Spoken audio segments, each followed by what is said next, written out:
session will be recorded. So the recording has started, and I will let everybody know that when we start the session.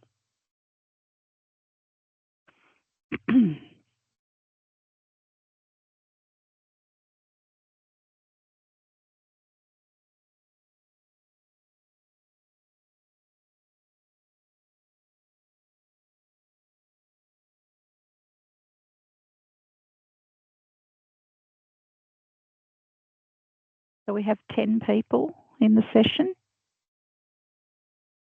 already.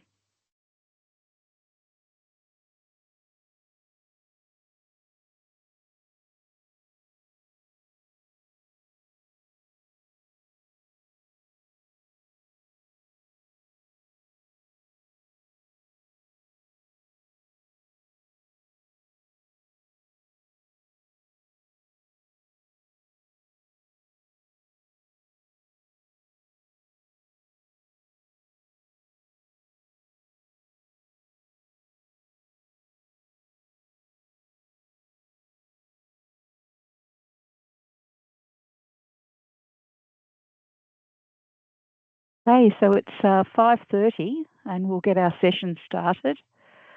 I'd just like to open the session and welcome everyone to the first virtual community information session that Glen Innes 7 Council is running as part of our community engagement for our new suite of integrated planning and reporting documents.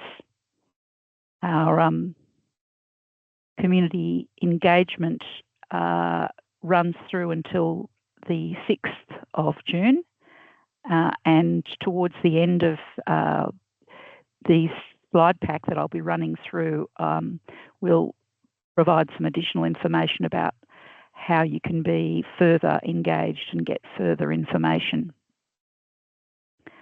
So I'd like to thank everyone for making the effort to connect. My name is Fiona Plessman and I'm chairing this session. Now, joining the information session here are Mayor Davies and the General Manager and other directors of Council. I'd just like to ask the councillors and the Mayor if they could just introduce themselves briefly and say hello. Hello, Carol Sparks, Deputy Mayor. Thanks, Carol. David? You're on mute, David. Good evening, Margot Davis, Mayor of Glen Innes 7 Council.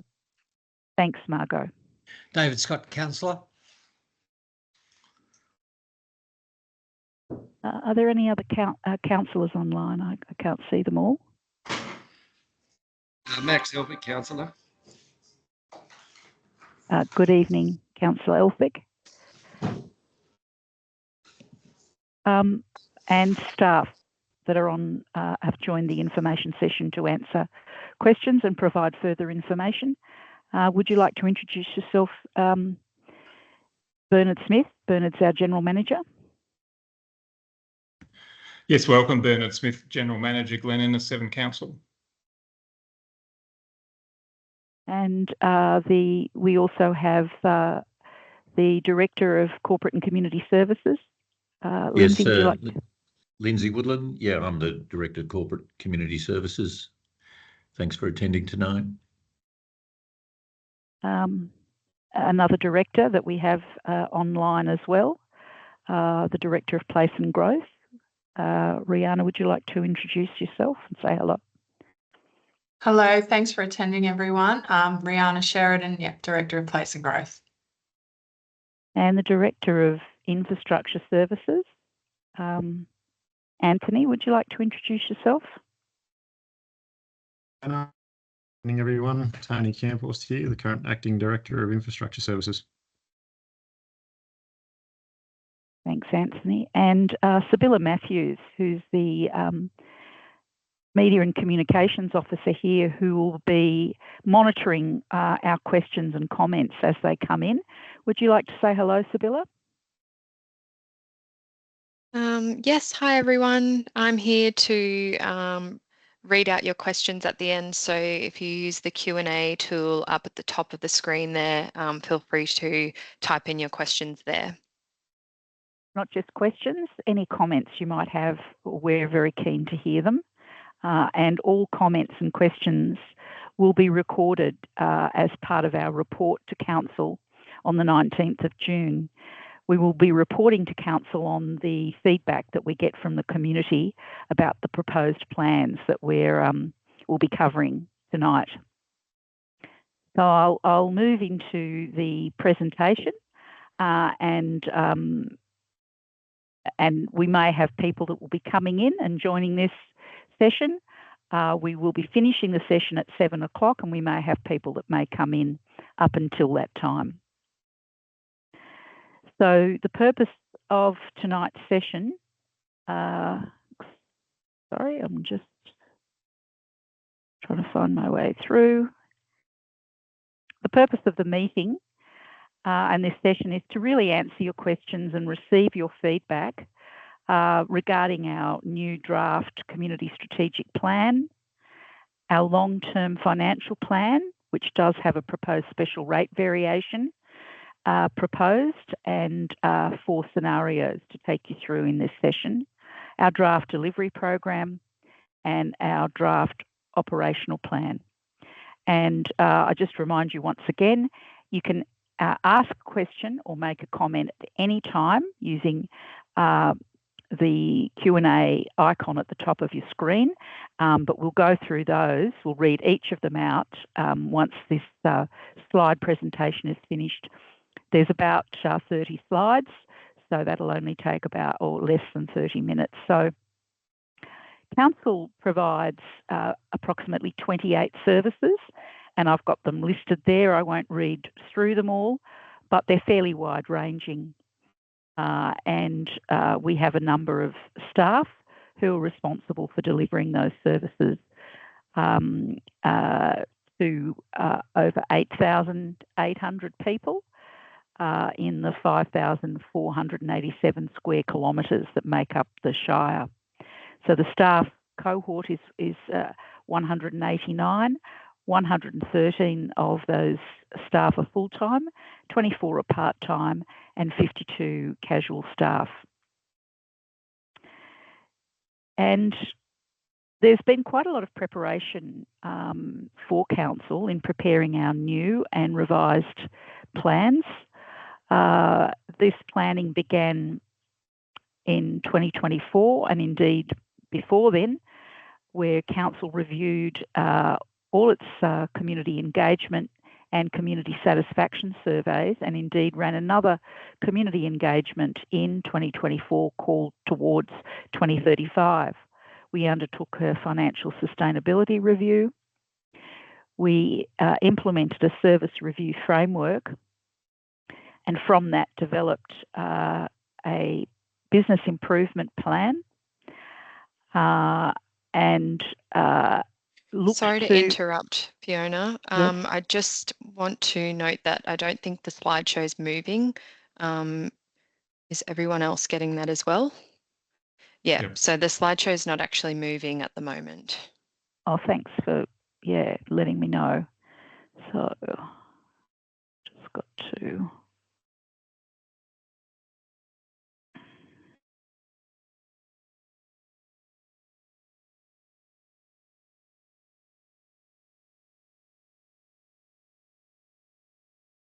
What's happening here? Sorry.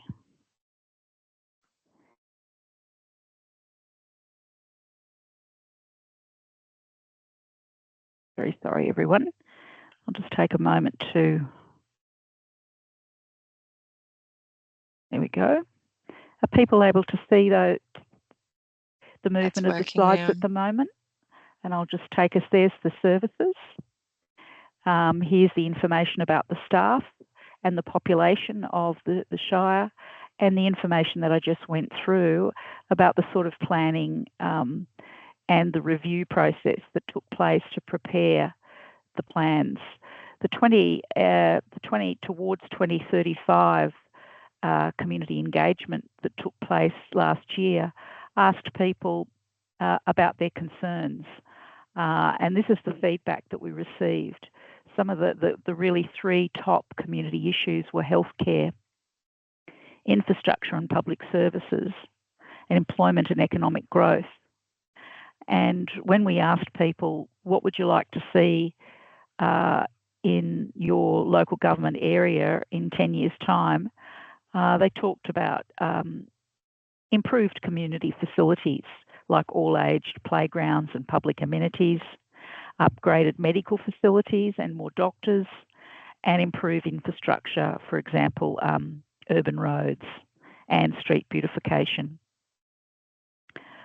Our community strategic plan was developed by councillors through a series of councillor workshops, and it's very much a community strategic plan where all the information was reviewed and taken into consideration. The community strategic plan must meet the New South Wales Local Government Act requirements, and it must be for a minimum of 10 years, identify the priorities that the community has, include a vision for the future and strategies on how to achieve that vision. So the community strategic plan that you'll have before you in your community engagement process includes 5 strategic objectives and 15 goals. The delivery program outlines 42 strategies to achieve those strategic objectives, and then the operational plan sits underneath that.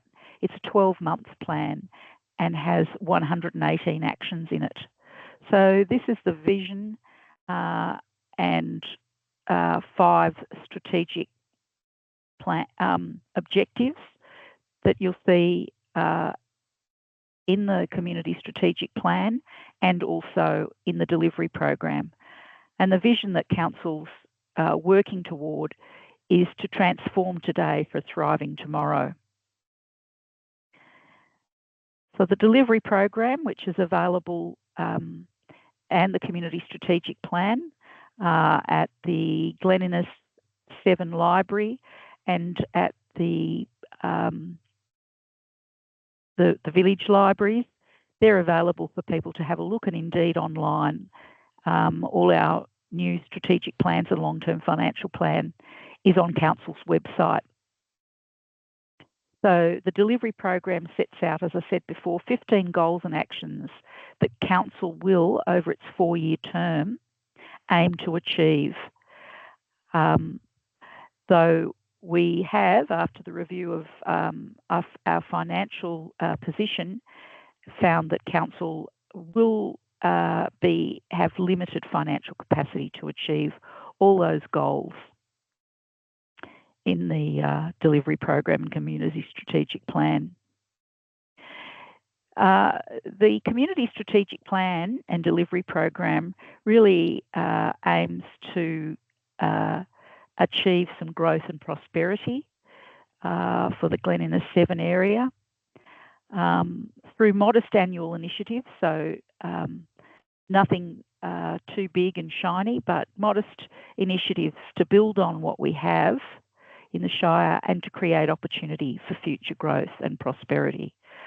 So the growth and prosperity focuses on addressing those issues that the community have said are critically important, like health services.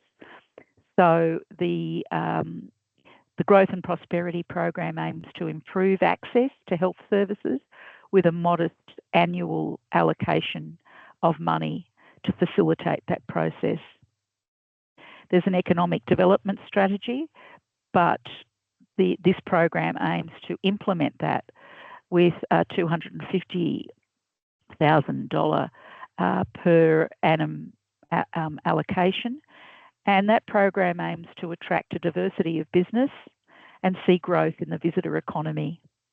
There's also an Our Towns Improvement Program of $150,000 per annum, which has some targeted beautification in the towns and villages across the Shire, housing facilitation of $150,000, which looks at planning initiatives to increase our housing stock, and a Glen Innes Town Hall master plan allocating $150,000 per annum, with the goal of renovating the iconic town hall to provide an opportunity for more cultural activities.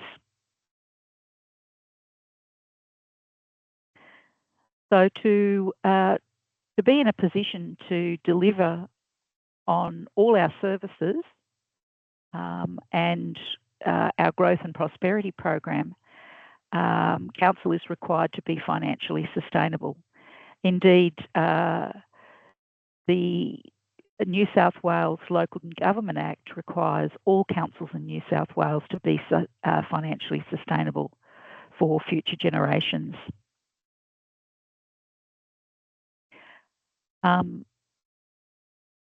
The goal to achieve financial sustainability is one that's becoming increasingly difficult, not just for Glen Innes 7, but for a majority of councils in New South Wales. And indeed, the state government is quite aware of this problem, as the Office of Local Government and the New South Wales Audit Office reports to the state government. To be clearer about what's happening, the state government initiated an inquiry last year into the financial sustainability of councils in New South Wales. And their findings were that most councils are reporting a deterioration in their financial position, and many fear that they are approaching unsustainability. And these reports have come from all categories of councils, but are more severe in rural areas, rural and regional areas.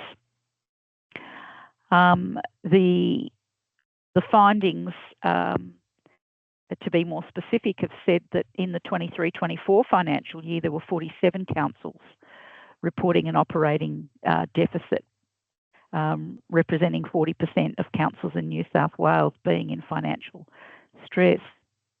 35 councils met none or only one of the 3 key financial sustainability benchmarks, which are set by the New South Wales Office of Local Government. And 16 councils reported having insufficient cash to meet 3 months of their expenses. And having a look at it, what's important to do is have a look at why are local governments in this situation increasing, and which has increased in more recent years. There's significant budget pressures on this council, and indeed most councils in New South Wales, particularly in rural areas. Generally, costs outstrip our revenue, and increasing expenditure on, for example, construction costs, material costs, infrastructure maintenance, rise in insurance, and rise in just maintaining service operations. The allowed rate peg in New South Wales does not keep pace with inflation, and we've got limited growth in rate revenue. Similar to many rural areas, we have a limited population growth. Regulatory demands are increasing all the time in local government on, for example, our waste services, audit requirements, and cyber security. On top of this, there's cost shifting, where responsibilities have been shifted from state and federal tiers of government onto local government. There's increased competition for available government funding and increasing expectations for additional services from the community, which is understandable, but meeting those does increase pressure on local government. So, as mentioned before, Council undertook a review into its financial sustainability last year, just to be a lot clearer about what the picture was and what situation Glen Innes 7 actually is in. So we undertook this review, and the findings were that we were not financially sustainable. In fact, the long-term financial plan that was developed following our review showed that we had a forward averaging deficit of 6.1 million. A lot of work was done, as mentioned in the earlier slides, to look at how we could improve our revenue and, most importantly, reduce our expenditure. And we'll be going through what those strategic actions, we've called them, in the following slides. And we have found and applied that to the long-term financial plan in what's called the base or initial scenario, that when we implement those actions to reduce the deficit, we bring it down from 6.1 million going forward to 4.7. But that's still unacceptable and requires action on the part of Council, which Council has looked at a number of proposals and scenarios which are being put forward as part of this community engagement and are seeking feedback from the community on those. So what is a long-term financial plan? It's a requirement under the Local Government Act. We must have a 10-year forward-looking long-term financial plan that's aligned with the community strategic plan and the commitments of the delivery program, and can resource the operational plan. The long-term financial plan answers the following questions. It seeks to look at what financial pressures there will be in the future, what opportunities there are for economic growth, what can we afford, and what the community wants, and how can we go about achieving these outcomes. So the long-term financial plan looks at what all our services costs, what maintenance of our assets will cost us, and provides this 10-year forward plan. So those strategic actions that I mentioned to address our deficit, we'll now go have an overview of those. There was the development of service review framework and detailed service plans for each of Council services, which have helped develop a business improvement program, which is yet to be implemented, but the implementation of that over the coming 5 to 10 years, but certainly over 5 years, will deliver an estimated improvement to the bottom line of 1.6 million. We've undertaken a review of our pricing for wastewater and sewer costs, and potentially implementing a new pricing strategy, which will unfortunately increase costs to the community, will provide long-term savings of 700,000. And then we've looked at what sort of special rate variation options are there, and and outlining those in detail, looking at the scenarios and considering an application to IPART for 2026. And that's part of the detailed information that Council will be providing to you through this session tonight. Just going back to the review of waste and the new pricing strategy for that. Council's waste services but most of you would know about those. But just as a bit of an overview, a reminder, there's the Rogers Road facility in Glen Innes, and gate fees apply.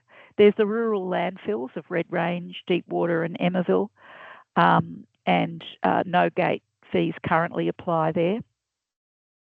And then there's the general waste and recycling bill collections in Glen Innes, Emmaville, Glencoe and Deepwater. What our review of our previous and existing pricing strategy shows us that we're not recovering we're not recovering costs to provide and maintain our infrastructure, our waste infrastructure going forward.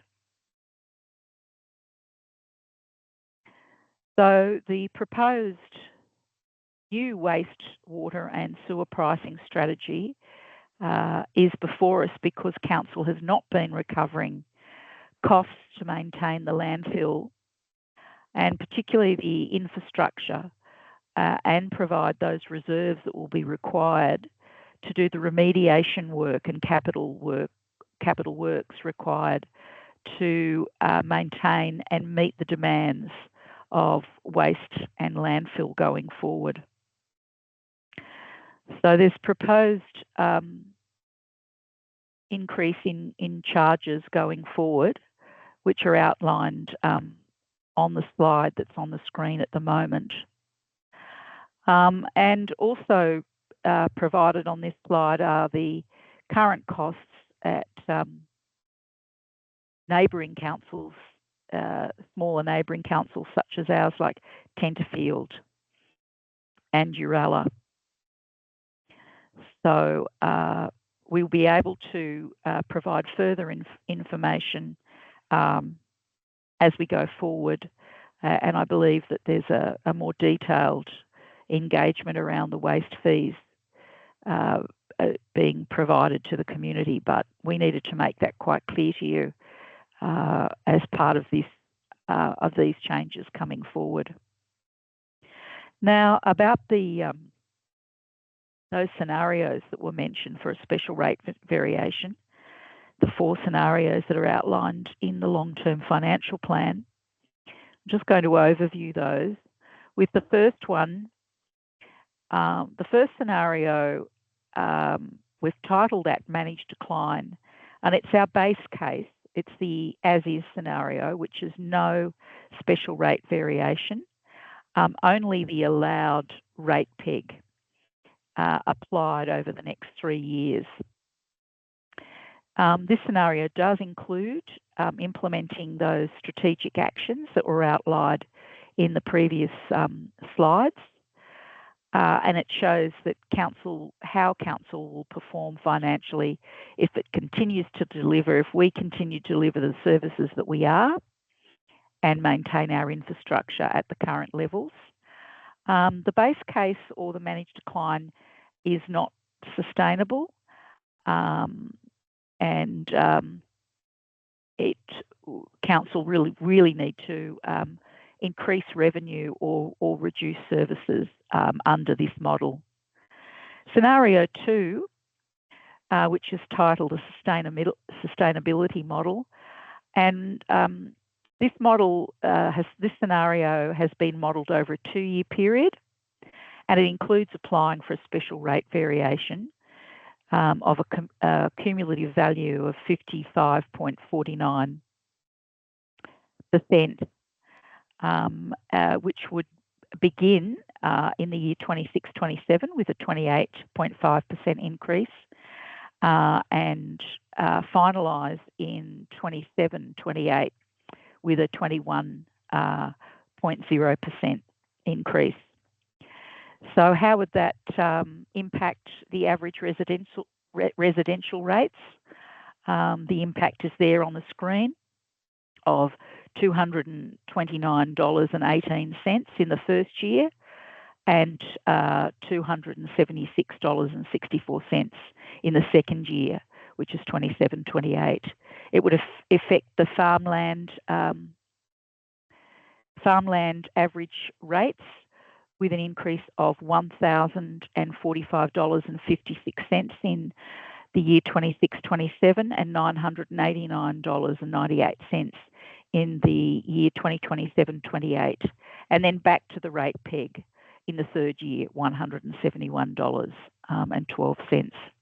Business rates would increase in the same way of 55% over 2 years, with an increase of $608.41 to the average business rate in the first year and $576.07 in the second year, with the rate peg only applying in the third year, which would be $99.58 to the average business rate.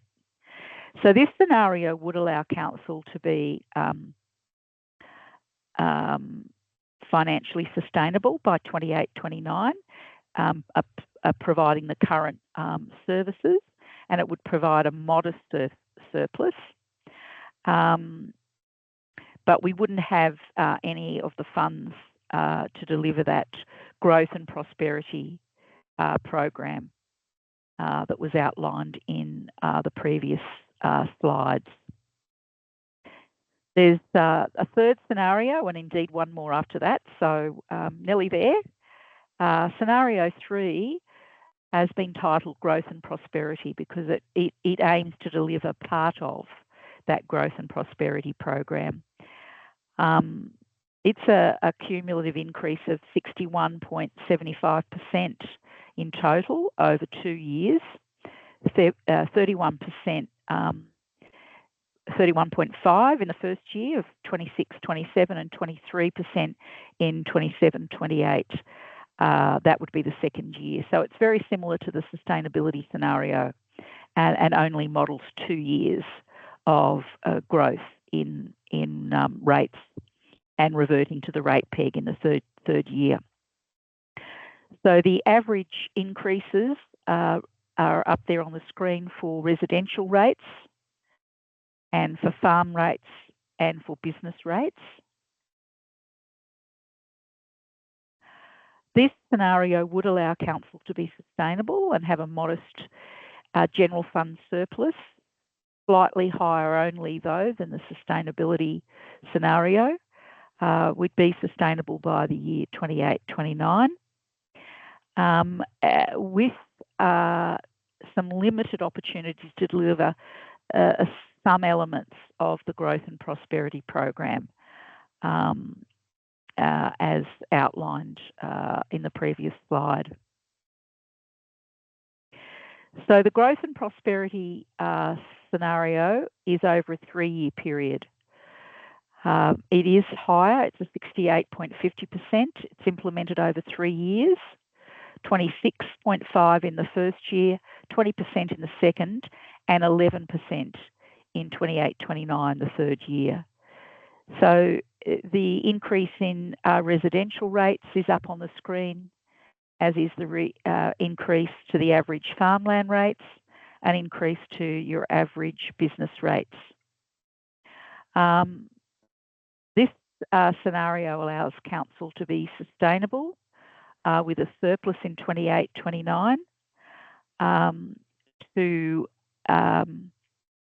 address any unexpected disasters or events that happen, and also to deliver the full growth and prosperity program. And this scenario is council's preferred option or preferred scenario.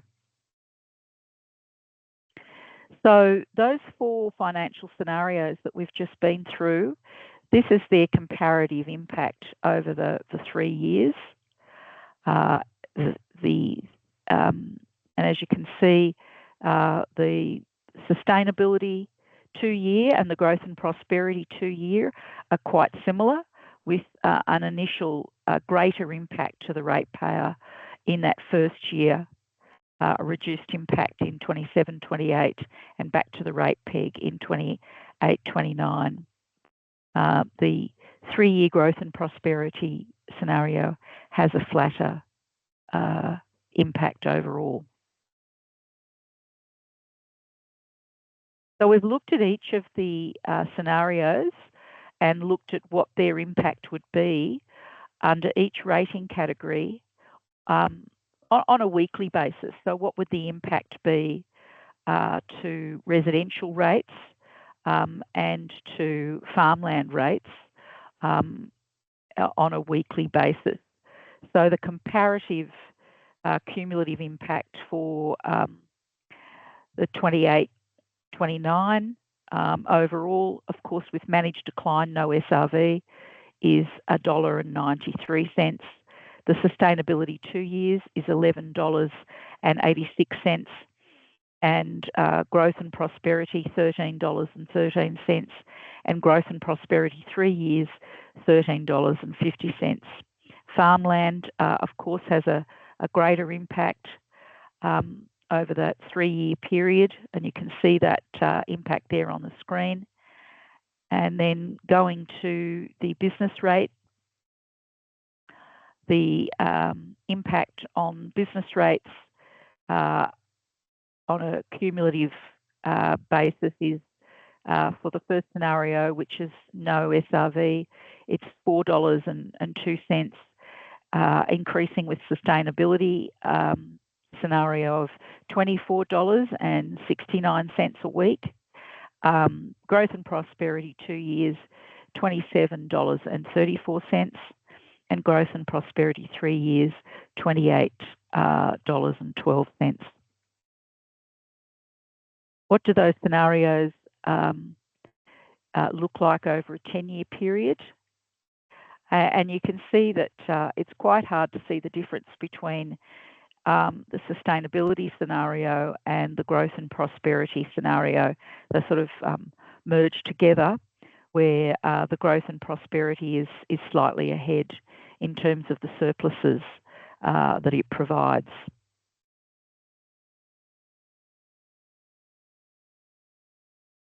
And we can discuss, I'm sure people will have questions and comments about what's intended with the surpluses and possibly the growth and prosperity program as soon as we get to the end of these slides. So we have this community engagement timeline has some opportunities for further face-to-face town hall meetings. Indeed, we had a very well-attended town hall meeting last night in Emmaville. It was really great to see well over 30 people attended, and there was lots of discussion. And tonight's virtual meeting, we'll have another one next week. We have a town hall meeting in Glen Innes next Wednesday, and then the following week in Deepwater. The community engagement wraps up on the 6th of June, and the council meeting is on the 19th, where the outcomes of this community engagement are reported to council, and council will make a decision on how to proceed. So how can you engage further and have more of a say? There's quite a few opportunities. You can visit council's website, Have Your Say, and complete a survey. There's a telephone survey which will be active from the 19th of May, which will collect community feedback over the telephone. But that survey is also online. And there is information packs available here at the Town Hall in Grey Street, at the Glen Innes Library, and at the Australia Post at Emmaville and Deepwater. And we really are hoping to get as many surveys as completed as possible. You know, being able to have your say in person, you can, where we will attempt to answer all questions and listen to what you have to say and pick up some information next week on the 14th, or at Deepwater School of Arts on the 27th. from 5 o'clock.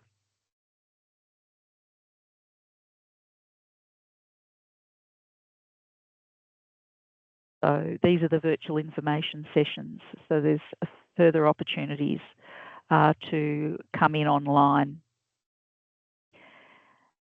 So that brings us to the end of our slides and an opportunity to go through our questions and indeed the comments. And Sibylla will outline those, and that will give you an opportunity to hear from Council's Mayor and councillors and from Council's staff.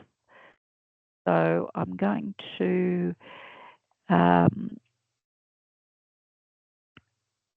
stop sharing the slide pack and ask Sibylla if she can start by going through some of the questions that have come up. Yes, Fiona, we've actually not received a comment yet or a question, but yeah, I just wanted to remind everyone there is a Q&A tool at the top of the screen there if you do want to submit a comment or a question. Okay, so at this point, I'll just invite our, we've got a hand up, but it is better to actually lodge your question because microphones are muted. So Cheryl, I can see that you're wanting to ask a question. Do you mind just opening the Q&A icon on your screen and typing in your question? And also we have Kim who would like to put forward a question. So Kim, if it's possible, can you please go to the Q&A icon at the top of your screen and ask a question? And while we wait for you to put those questions through to us, I'm going to invite Councillor Davis, our Mayor, if she would like to make any comments at this stage.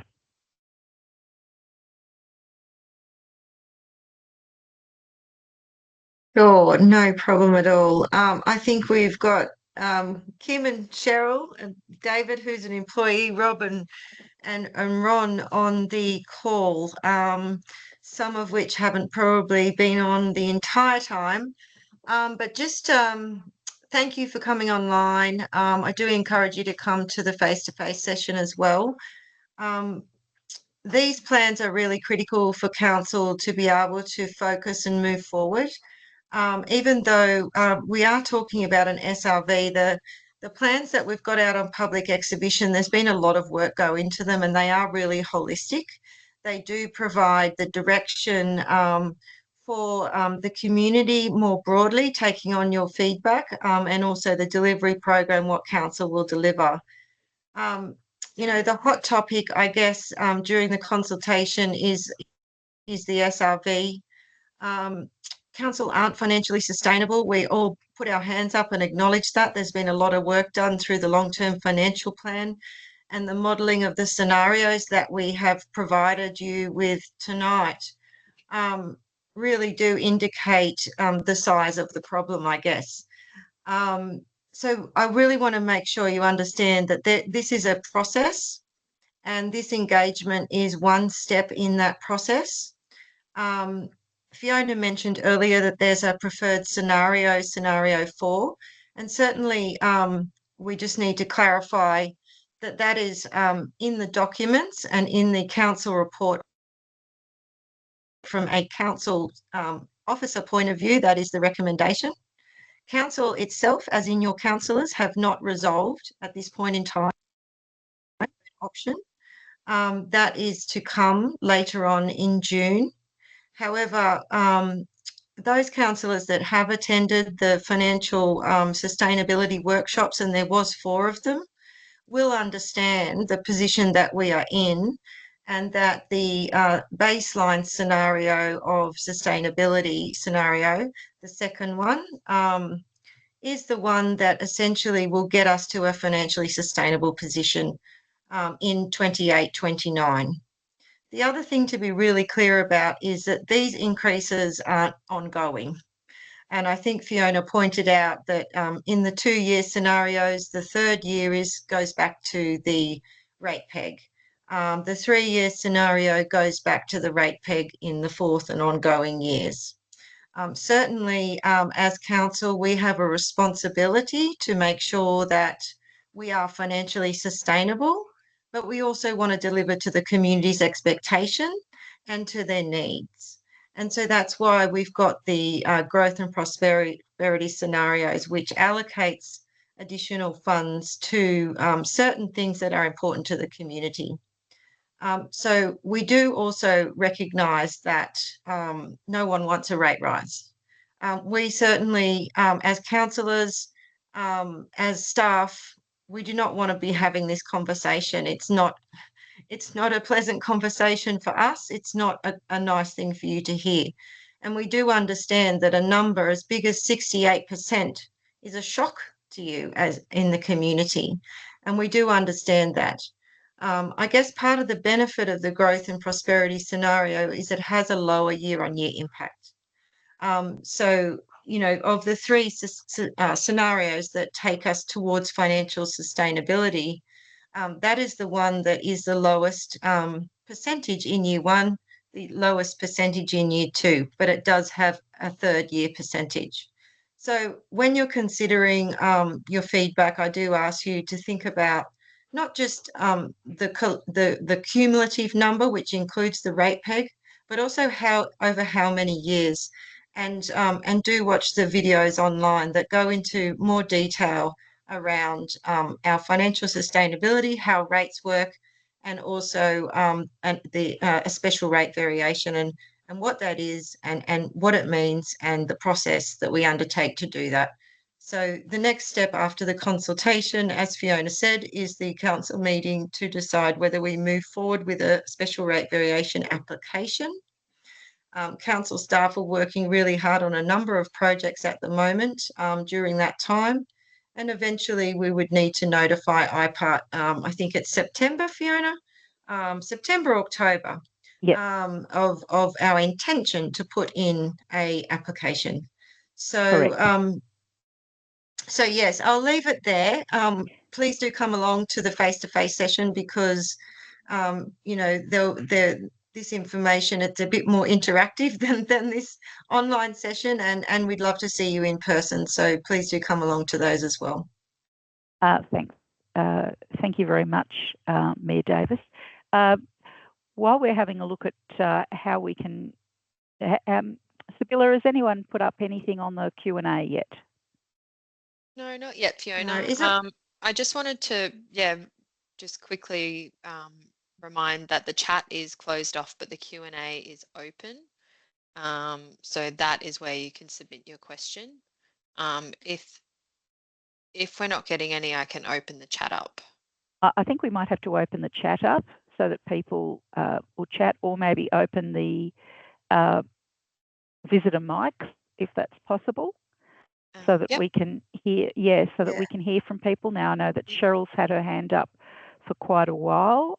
I think considering we don't have that many people, it probably just if we can unmute and just hear their questions verbally might be an idea.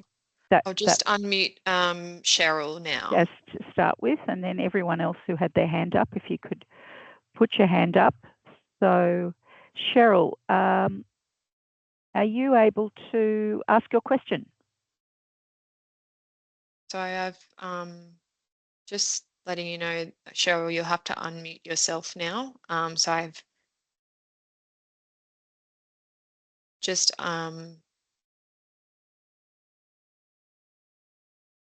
you just have to unmute yourself now. And then if you could unmute, there was Kim, I think, who also had their hand up, if Kim's still there. Yep. Kim is still there.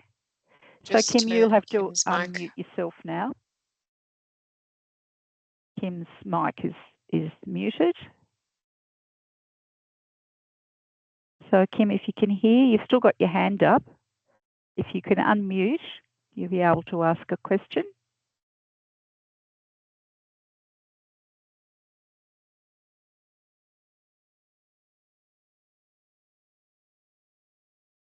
Kim.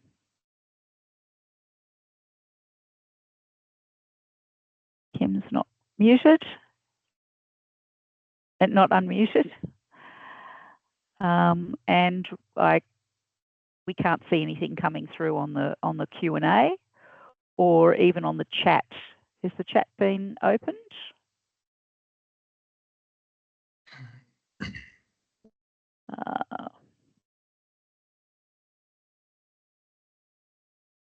So I've just switched the chat back on. If anyone would like to submit something in the chat, they can do that now. So what we'll do is, I can see, Cheryl, you're still engaged in the information session, and so is Kim, and Kim still has her hand up. And if you can, you can come in verbally. If you turn your own mics on, I can see that your mic is still turned off. So Cheryl's saying she can't unmute and she can't see the Q&A function. Cheryl, can you see the chat function on your screen?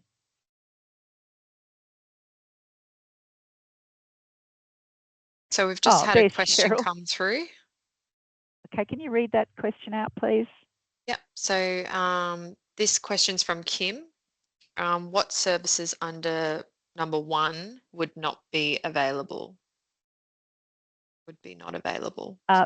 Thanks very much, Kim. That's a very good question. So under the first scenario where we don't have a special rate variation, but we do apply our strategic actions to reduce our expenditure, what services? So I'm going to hand that question over to Bernard Smith, the General Manager. Bernard? Yes, okay, thank you. Yeah, look, that's a good question in the sense of under the managed decline scenario, we're looking at deficits of close to $5 million. So then council has a number of options. That means that we could maintain the current level of service, but our infrastructure will wind down over time. We may end up with a combination of trimming services, and we can't list the services yet. We haven't been in a position to or the need to really go service by service and identify which ones may be wound back. But the reality is, under the managed decline scenario, we do not generate sufficient cash to manage our business. We do not have the ability to roll out capital works. And unless we drastically reduce services, our infrastructure declines over time. So if we were in that situation, then future councils, or this council over future years rather, would need to balance up. Do we want to maintain services and have deteriorating infrastructure? Do we want to have a combination of both, some deteriorating infrastructure and declining services? There's a number of levers to pull, but ultimately the impact of that managed decline is the inability to undertake new projects, deteriorating infrastructure, and the need to look at winding back services. In terms of individual services, no, we can't. That would be a discussion for the future. Thanks very much, Bernard. And I can see that Cheryl, there, you've typed into the chat. It's not exactly a question, but it's about farmland rates. I can see that, oh yes, Cheryl's got average rates will be $1,045 in the first year, or will my rates increase by $1,045? So I can see that you're very good question. And we do have, it's either our Director Corporate and Community Services to answer that one, or our Chief Financial Officer, who is also available to answer questions. Lindsay, would you like to answer this, or would you like for Shakir Yeah, I'm to happy take to that? start, and if Shakir wants to chime in, I'm happy for him to do so as well. But that's an average. level. It depends on your particular property. If it's farmland, it really does depend on your property and the current rates you're paying at the moment. But the rate increase will be based on your current rates. It's not, and I think we need to make it clear, it's only on the base rate. It's not on all the ancillary services, just the base rate, and so that will increase by the amount in whichever scenario you go to. So it's not, you might be below the average, you might be above the average. It just depends on your particular property. Thanks very much, Lindsay. The Chief Financial Officer, would you like to add to that, or is there anything that you can add to that? Thanks, Fiona. Yes, if you'd, Cheryl, if you'd like to know exactly how this affects your rates, you can contact us and we'll be able to help you with specifically your property in finding out exactly what your impact would be. But generally, this is just an average over the whole LGA for all of farmland under the scenario 2. Sorry, Cheryl, I don't think we're quite answering her question. She wants to know whether it's on top of the existing or if that's it. So will her rates go up by $1,045 in the first year? That's her question. I can see her nodding her head. Will they actually increase by that amount?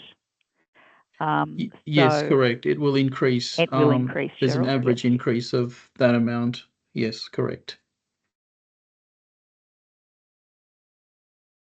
So now I'm just checking to see if Kim's still. No, Kim hasn't got her hand up anymore. Okay.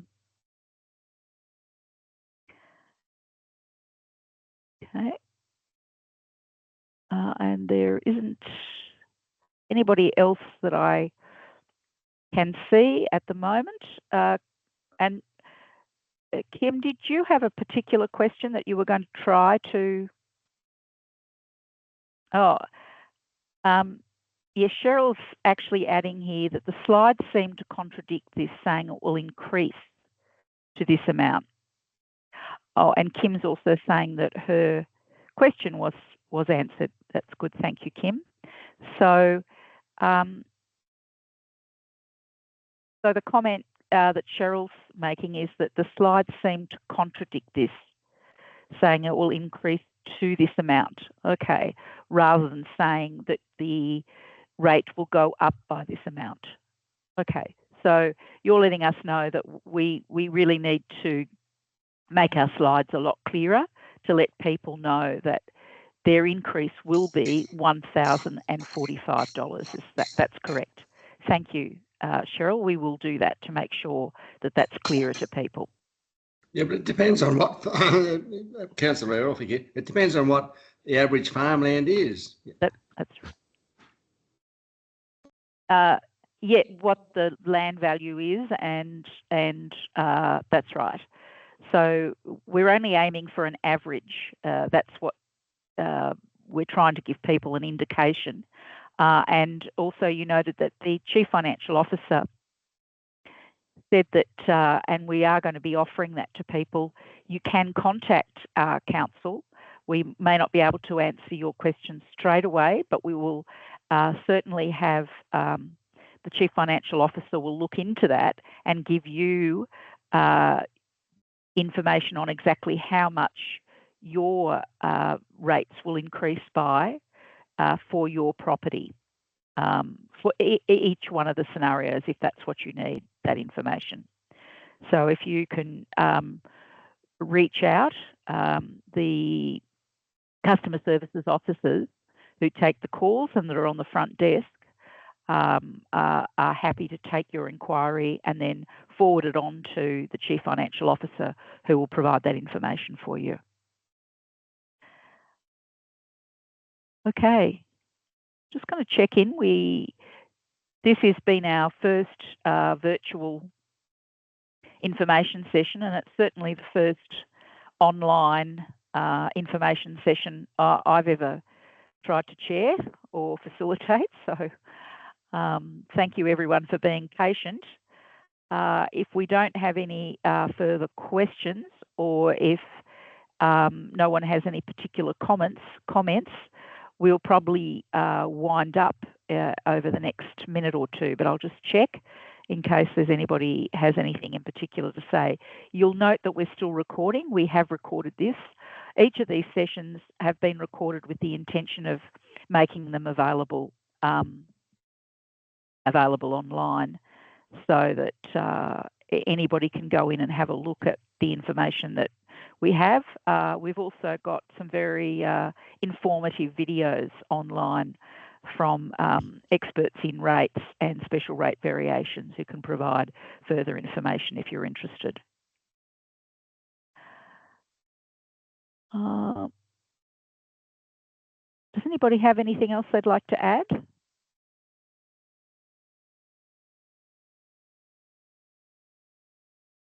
No, I think it's Kim. nice that Cheryl just said you've done very well, Fiona. So that's a nice compliment. Thank you, even though you're delivering very tough news, thank you, Cheryl, for being so kind to say that. The fact that I wasn't even using my slides properly at the beginning, but I got it together there. Kim's got a hand up. There was Kim saying that there was no icon on her page for Q&A, and she wasn't able to unmute. We have removed any obstacle to unmute on council's end, and the chat is open, so Kim's coming in on the chat. Did you have a particular question, Kim?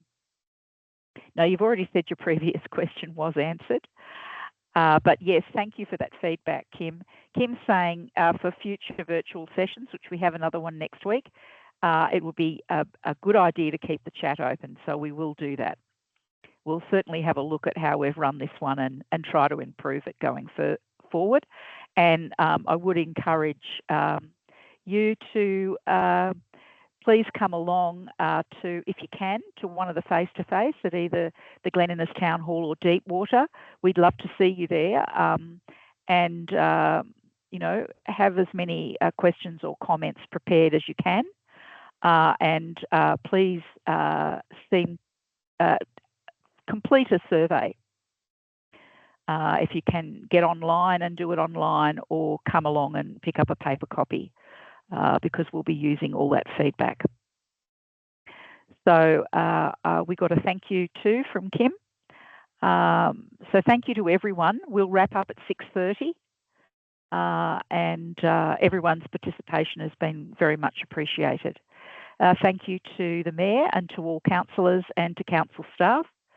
And we look forward to our next community information session next week. Thank you very much, and good night, everyone. Good night.